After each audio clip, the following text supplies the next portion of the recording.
Good morning, YouTube. So I just finished compiling the energy consumption and production data for last year, 2016, and I thought I'd put together this video to go over that with you.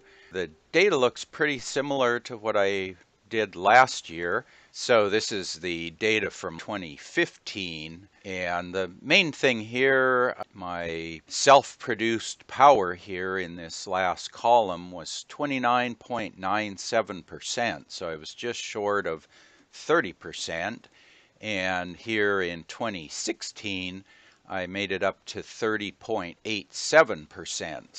Just to go over this chart again, if you haven't seen the earlier video, I'll put a link to the previous video in the video description and also up in the upper right corner here. But my chart, I basically have the months of the year. I measure the data on the first of every month. And what I record here is the amp hours that come off of my solar charge controller. And that's to power DC loads directly off of the solar battery bank. And then those amp hours get converted to kilowatt hours in the third column here. And then the next two columns are two different power inverter circuits I have. And so I record those and total them up here on the bottom. And then this next column is the total kilowatt hours of AC energy that I used over the year. The next column, I total the AC and the DC energy. The column H here is what I purchased from the utility.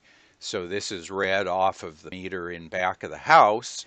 And then over here in the last column, I take the total of what I purchased plus what I produced, and then divide by what I produced to get a percentage of what my own production was.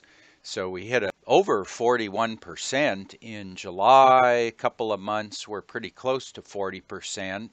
And then the average for the year was 30.87. And let's see, a couple other things over on the side. I collect some data off of my home energy monitor, HEM, and it's got two current clamps. And then I have my home energy monitor second generation part. This is monitoring my utility power.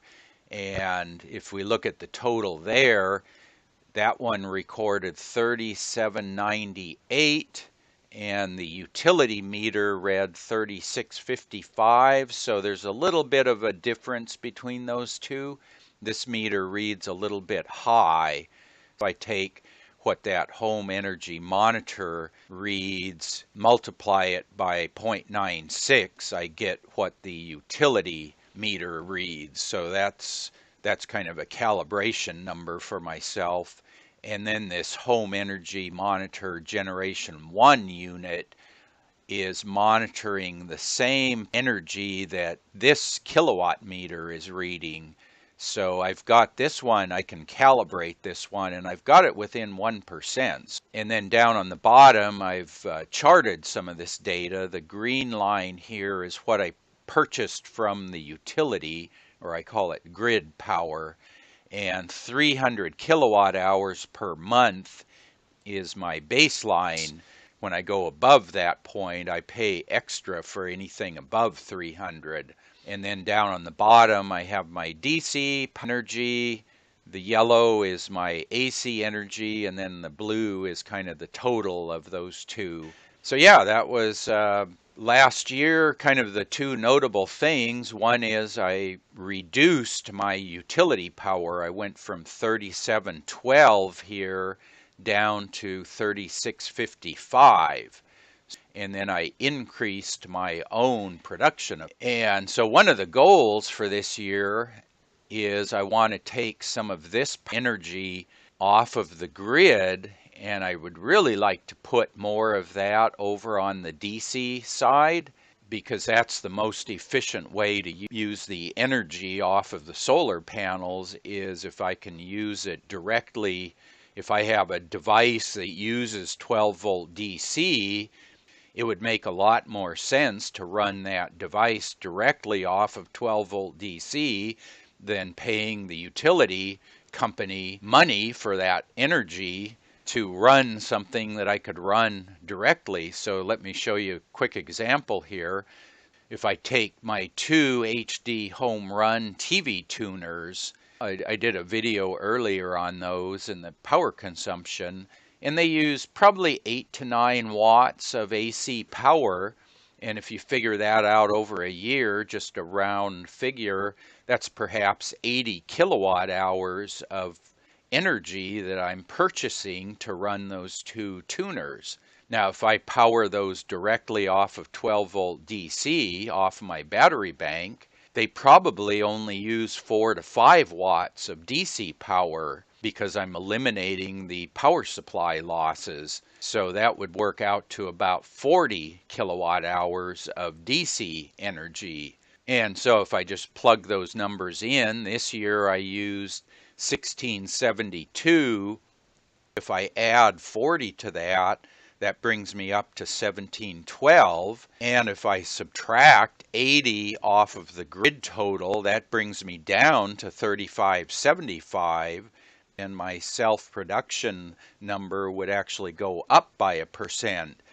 And that's simply by unplugging one wall transformer and plugging those two devices into my 12 volt battery bank. So just by running a circuit over to where those two tuners are and plugging them into my battery bank, I could, number one, save about 40 kilowatt hours a year, and I could produce about 32% of my energy over the year. I hope to be doing some more of that this year. I just need to do some, as I call it, infrastructure work. I've got to run some circuits in the attic and drop some power leads down to various rooms in the house. Then I can power devices like these two tuners that run off of DC, just run them off my battery bank. So that's kind of what's in store for the future. If anyone's interested, I can upload this spreadsheet to my Google Drive page. So it's a pretty good way to log your data, and you can do these sort of what-if experiments. What if I unplugged that power supply for those two TV tuners and plugged it into my solar battery bank? Now I know exactly what it would do for me. So that's kind of motivation to get up in the attic and start running some wires. I'll probably do a video on that when I get to that point, so you can stay tuned to the channel for that. If you have any questions or comments, put that in the comments section below. And as always, thanks for watching.